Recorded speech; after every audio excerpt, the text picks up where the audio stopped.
Hi there, boys and girls. Mickey D here. You are now watching CMS TV. Stay tuned, and you're going to see more of me, maybe, or hear more of me.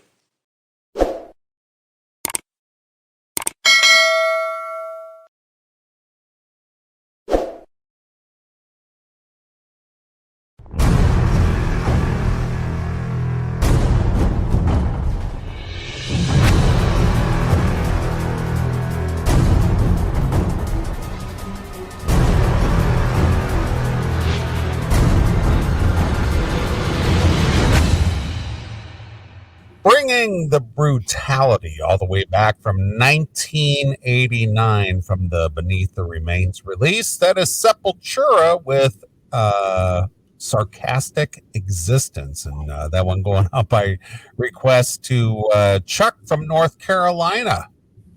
Well, thank you, Chuck. You made my night. I love that stuff. Holy shit. I know you did. 1989, dude. Think about that. I mean, if you think about the aggressiveness of that album,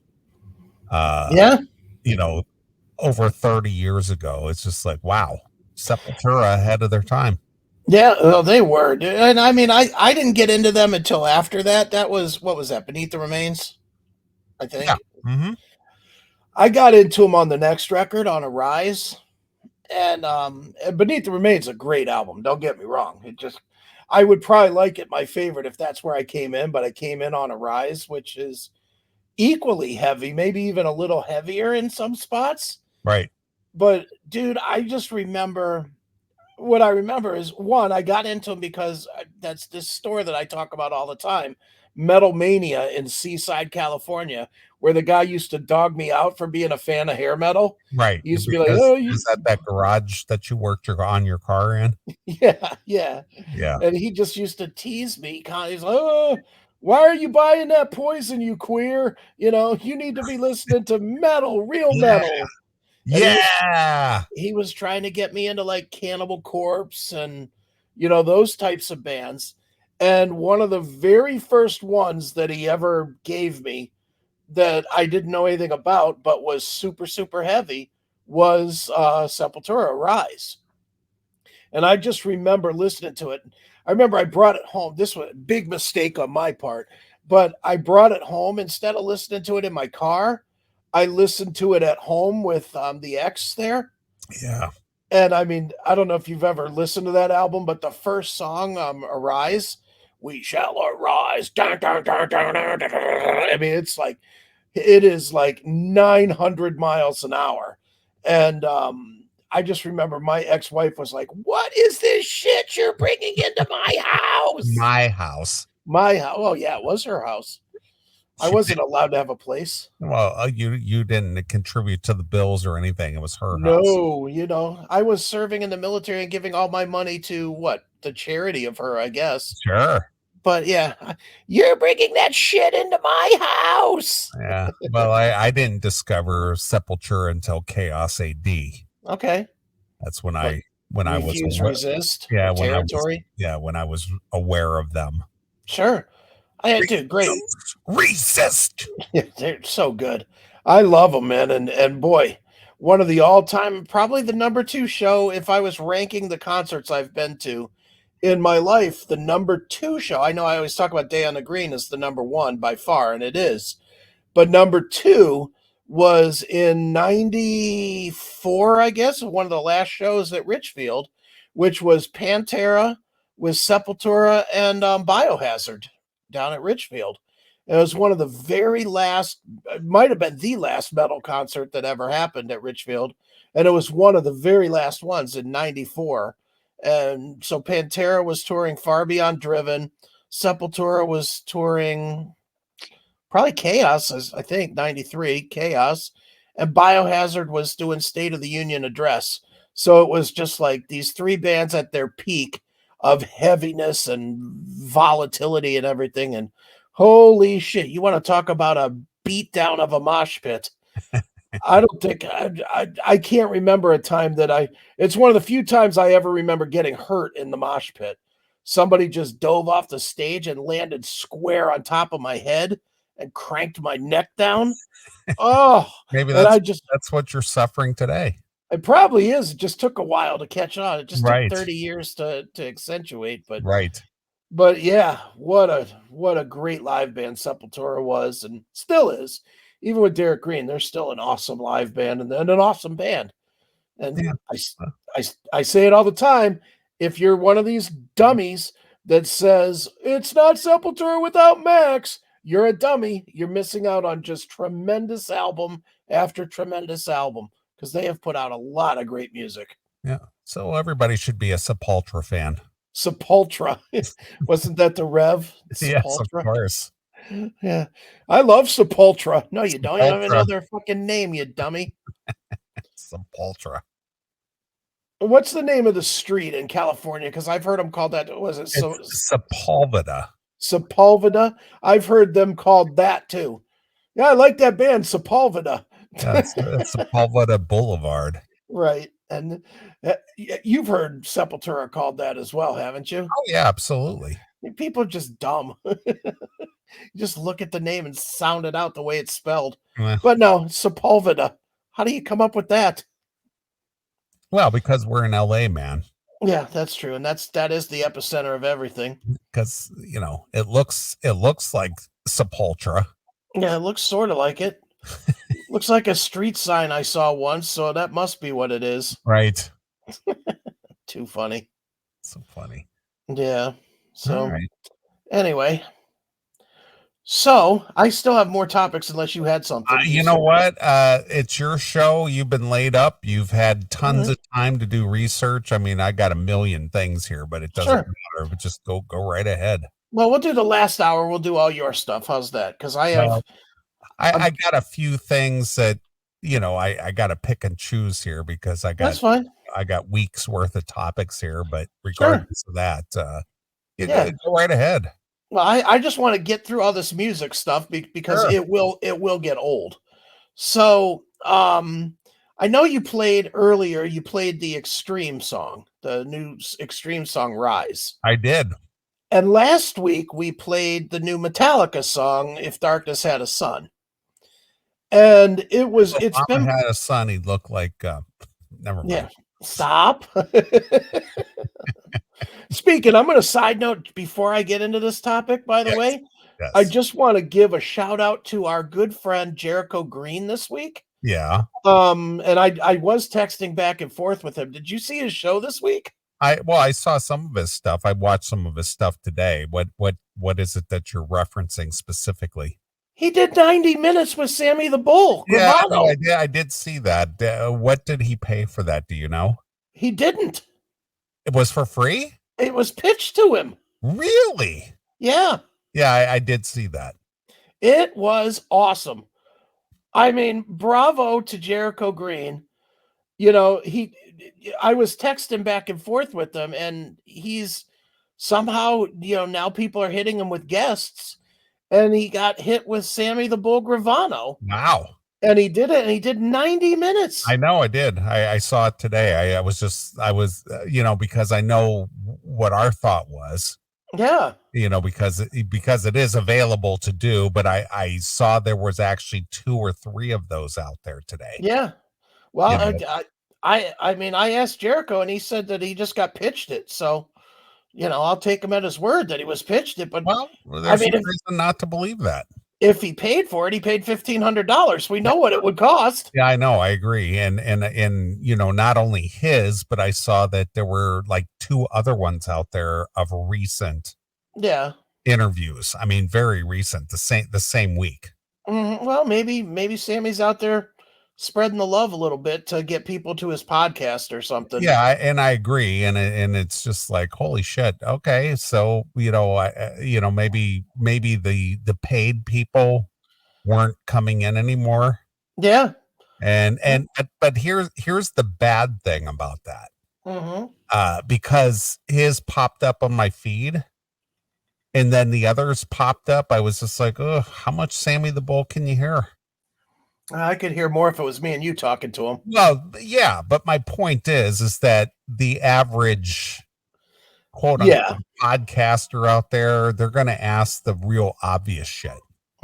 Sure. and it's going to get repetitive. And it was just like too much at the same time. Right. No, I agree. I definitely agree. I just was like, I was like, holy fuck, good on Jericho getting Sammy the Bull. And then I guess the other night, I did not see this one, so I don't know if it aired or it didn't air, but he was telling me in text, he was doing that one show that he does with the other guys too, Yeah, like where they the do the three movie guys. reviews. Yeah. Yeah. They had Dean Cain on. Really? Superman. How Yeah. about that? So, and that was another one that they got pitched to have Superman on. Okay. Is Dean Cain doing anything now? Beats me. Yeah. I didn't see it, but still, he's still a pretty legit actor to be doing fucking podcasts. Well, I agree, but I got to be honest with you. He was doing, what was that, Small Town? Smallville. Smallville. But how long ago was that?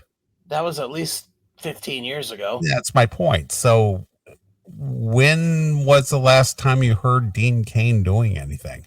The last thing I remember Dean Cain, see, I actually have a Dean Cain sighting for you. All right. The last thing I remember Dean Cain doing, and I only remember this because it's one of the surprisingly good episodes on the otherwise woke shitty Law and Order SVU. Yes. He did a I think it was 2-episode arc. All right.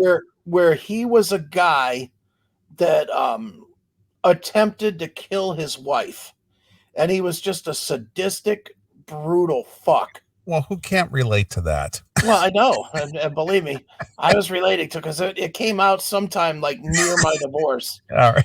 To where I was like, yeah, get her. I was all in on him, doing awful things to the wife, and he ended up putting the wife in a coma, but he didn't kill her. So Okay. then the battle raged about, since he was the sole person that was in the will or whatever, or that was allowed to make a decision on her life. He was trying to pull the plug on her living, because she was in like a brain dead coma, one of those things. And the DA was fighting him about pulling the plug on him. So they had the whole thing, and then finally he got to pull the plug. And at the end of the episode, Mariska Hargitay is like, "We're gonna get you now, you son of a bitch."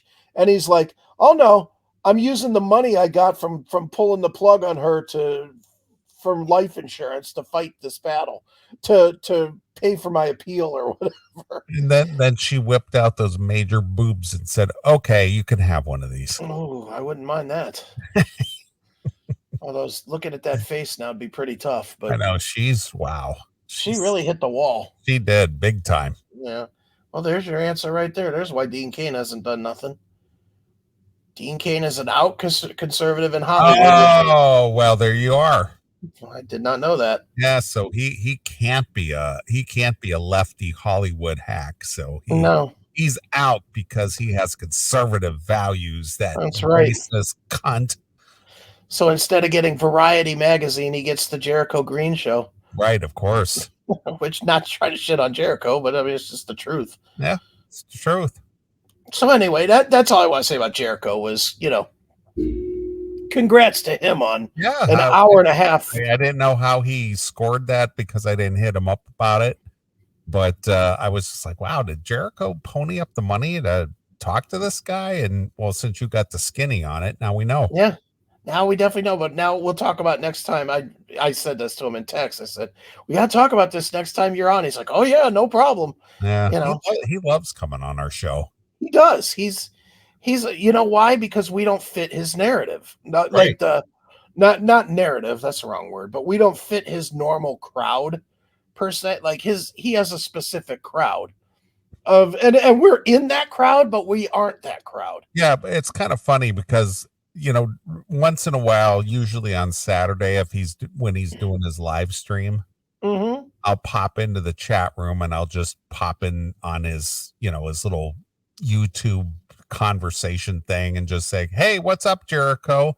and Right. 2 or 3 people go, Neely, what's happening, man? Nice. That's good. So some of our fans are tuned in over there. Oh yeah. I'm sure plenty of our fans discovered Jericho through us. Right. Why does everybody want us to talk about Kiss? What's What going is on there? with this? There's nothing going on with Kiss. They announced the final dates. What, the end of the road tour or Yeah, whatever? the end of the road tour. Well, so what? Yeah, they announced the final dates, December 1st and 2nd. All Mark right. Striggle is going. I saw Mark Striggle bought tickets. Yeah, you said that last week, I think. Yeah, I was gonna say we talked about it last week, but But the thing is what is there to talk about? I mean, they bought the domain and have been promoting this end of the road tour for Mhm. the last 3 years.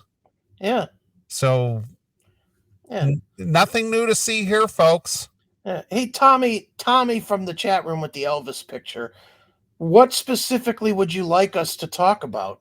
I mean, Off the soundboard new album? our skepticism says that, okay, I mean, look at Motley Crue did this is the final show. We're doing it at the Forum or wherever the fuck it is that they did it at the Staples Center in LA. And here we are 5 years later, and now they're back touring the world again. Not only are they back touring the world, did you see Nikki Sixx said this week that they plan on touring until 2031 for the next 8 years until they get their 50th anniversary? Yeah, I'll tell you what, and I'm sure there's no way to actually sue them, but there really should be a way to sue them.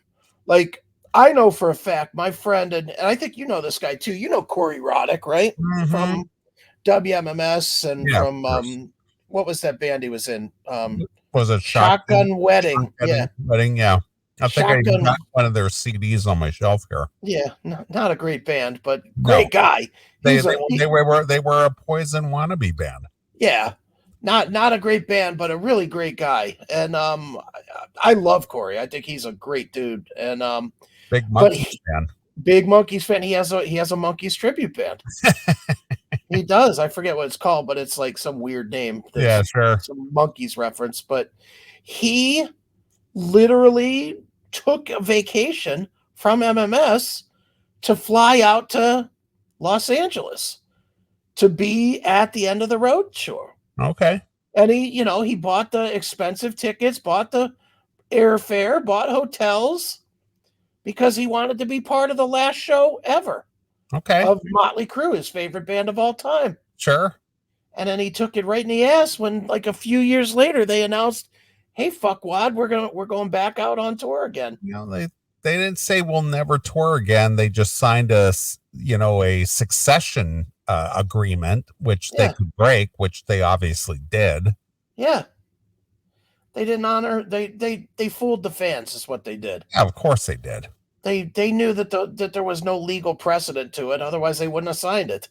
Succession from touring, man. Yeah. Unless, of course, we all agree to say, yeah, throw that shit in the trash. Yeah, and now they aren't even honoring that, because I think part of that was that it would only be the 4 original guys. Well, it was the 4 original guys. Yeah, but now it's not. Not anymore, but now they're still going. Coming out of retirement, it was the 4 original guys. Oh, so that voids that agreement? It does. Okay. It does, because they did a whole season of touring with all 4 original guys. Right.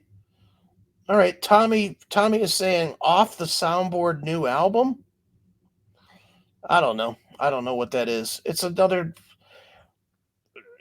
I'll be honest, Tommy. I'll look it up. If you want to email, request it to classicmetalshow.com with a link or something to it. I'll give it a listen during the week, and I haven't heard it. Honestly, I don't like Kiss, so Kiss having a new record, that would not lead me to go, oh shit, I gotta click that. I'm gonna get that. Yeah, I have not heard it, bro. I'm not trying to shit on you. I'm gonna be a blabbermouth poster. First day buyer. Yeah. First day buyer. Well, here you go. Last Kiss show in the pit tickets, $8,000 with no meet and greet. Well worth it. It's the last show ever. I told you about some financial stuff today. I got that in my pocket right now. Yeah, you're gonna waste it on Kiss? Yes, I'm buying one right now. Well, buy two and take Mark Strickle with you. No, I'm going to take Taylor. Me and Taylor, $16,000, first class tickets all the way out to LA. We're doing it. That girl better lick your balls till your fucking asshole comes. Yes. Jesus Christ. Yeah. For $16,000, it better be good. Especially when I was standing shoulder to shoulder with Paul Stanley on the Kiss cruise back in October. Yeah, speaking of guys that might lick assholes, allegedly. But my point is I'm standing shoulder to shoulder with Paul Stanley on the Kiss cruise. Am I going to pay $8,000 to see him put his face paint on and dance around in the Staples Center or wherever the hell it is? Yes, it's at Madison Square Garden where it all began. All right, whatever. Yeah, who gives a shit? Hey, if you're a Kiss fan and you're going like Mark Strickle, good for you. Yeah. Enjoy the show. It was just kind of funny because, being on a ship, it's not like you can go anywhere. Mm-hmm. And so there I am side stage, and Paul Stanley is just kind of standing there right next to me, and Don introduced me, and I'm just like, hey, Paul, what's up? And it's like, all right, here's Paul Stanley. Now, wait a minute. It wasn't the greatest moment of your entire life? It was not, but it was so surreal because here we are 50 years in of knowing of Kiss. Sure. And I'm just standing here and, hey, there's Paul Stanley. Hey, what's up, Paul? Hey, man, how's it going? Good to meet you. All right, cool. And it's like, all right. I will never wash this hand again. Dude. Do you remember how mad the Kiss fans were when we did that fake interview with Paul Stanley? Mm-hmm. Yeah, we had all that recorded shit where I was asking questions and it was all the canned, answers. And I was just like, I'm looking out the window and Paul is pulling up in his limousine right now. We had at the time, like a big audience for us was like 50 people or something. And we had like 150 people listening at the time. Yeah. And I just remember that people were... No, say it right. The people were excited beyond belief that Paul was going to be on our show. Yeah, he was here in the studio. Yeah. And what it was that I had... From MMS, they had sent out this canned interview of just you were answers. supposed to ask these questions and then play Paul's answers, and it sounded like you were talking to him. Yeah, and they gave you the script so that here's the questions you ask, and we were supposed to record those, but we asked them like ridiculous questions. We were like bowling ball questions. Have you ever been bowling or something like that? And then we got into like weird sex questions, and he was answering, with "thank you, man." Right, of course. What do you say to Ace after he let you lick his balls? Thank you, man. And everybody was like, "Fuck you guys! You guys are dicks." And we said, "Yes, we are." We did. We absolutely did say, "Yes, we are." But that was a funny segment. It's like, dude, is Paul there yet? I keep looking out the studio window. Wait a minute. I see a car pull. Oh, it's Paul. Paul's pulling up. He's in a limo. Hang on. Right. All right, I got to run down and open up the front door. Just hang on there. And then you'd fill. And I go, yeah, I'm running down to meet up with Paul. He's coming into the studio. Right. People didn't put A to B together that Paul doesn't regularly go to someone's house to do an interview. Well, see, that's the whole thing. A lot of people didn't realize that we do this from the house, because you remember how many times we got emails and stuff from people about, I'm gonna send a message to your manager or your manager, and I'm gonna complain. I'm gonna get you pulled off the air and all this other stuff, because they didn't realize that we just ran the whole shebang. Yeah, I do remember. It's too funny. Oh, those are good times, man. I love those. Sending a message to your station manager. That shit was always hilarious. I know. It's just like, because people were so ingrained with the whole commercial radio thing. Yeah. That they thought we were somehow on some kind of commercial outlet. Right. Do you still have that segment somewhere? You probably do, right? I do. I couldn't put my hands on it right now, but I'm Well, no, sure I don't mean right have now, but I have it all. I just, I would have to go back through the archives and look for it. yeah. If you could look that one up and send it over to me at some point during the week, I'll put it out because I'm sure that's before we were even on YouTube. Oh So, yeah. Oh yeah. This was way back in 2000 and boy. 6 or 5 or It had to even have been earlier. because after you joined the show, you joined the Yeah. show in 05. Yeah, so it's like So I 06, think I 07. think it was during his solo tour. May Remember have when been. he did the Yeah. whole solo tour? Hmm. Yeah, I don't remember. I just remember it was one of those all-time segments. To me, that one ranks up there with like Laser Wolves and stuff. Yeah, it was a bizarre. Here, I think. Wait a minute. Let me Do you see. have the disc? No, I think I actually have the ticket that they actually sent me Oh, to go see him. okay. Oh, Jesus. Let's see here. No, that's not it. I thought I had a ticket here from he was coming to the House of Blues here in Chicago, and Okay. they were able to give me one whole ticket, not Oh, a thanks. ticket plus one, Yeah. but one whole ticket. You know what a single ticket means to me? Not going. And I didn't go. Yeah, of course not. Who wants to go by themselves? Yeah, they sent one whole ticket. Yeah, who wants to go by themselves? That sucks. I think I might actually have it here. Let's see if I can find it. But yeah, they sent me one whole ticket, and it was just like, well, where's my plus one? And it's oh well, we could only afford to give you a ticket. Yeah, because Paul Stanley can't afford a second ticket for somebody giving him press. Right. Sure. So I was just like, are you fucking kidding me? Yeah, keep your fucking ticket. Why don't you give 2 to the next guy? Mine and his. Yeah, I didn't end up going because I was just like, well, what the fuck is this? Yeah, 1 ticket. Get the fuck out of here with that. Yeah, I like that, and then I also like when they give you shit tickets.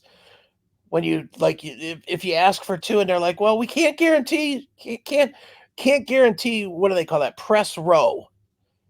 Like I don't know if you've ever experienced that, but I'll always say, look, and I'll say, look, I can only go if I get 2 tickets, and they'll go, well, I can get you 2 tickets, but I can't get you press row, and then I really make the decision: do I want to go?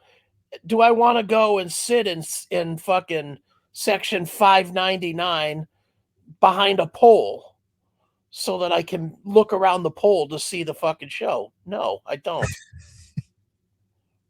It's just awful, man. I know they act like it, and meanwhile they get as many tickets as they fucking want. What was the name of Paul's solo thing? Win to live? Live to win. Live to win, yeah. Yeah, live to win. Not necessarily. Not it has an okay record. It wasn't bad. I know it sounded like Paul Stanley. John Phillips says the House of Blues wouldn't let anyone with Kiss makeup into the show.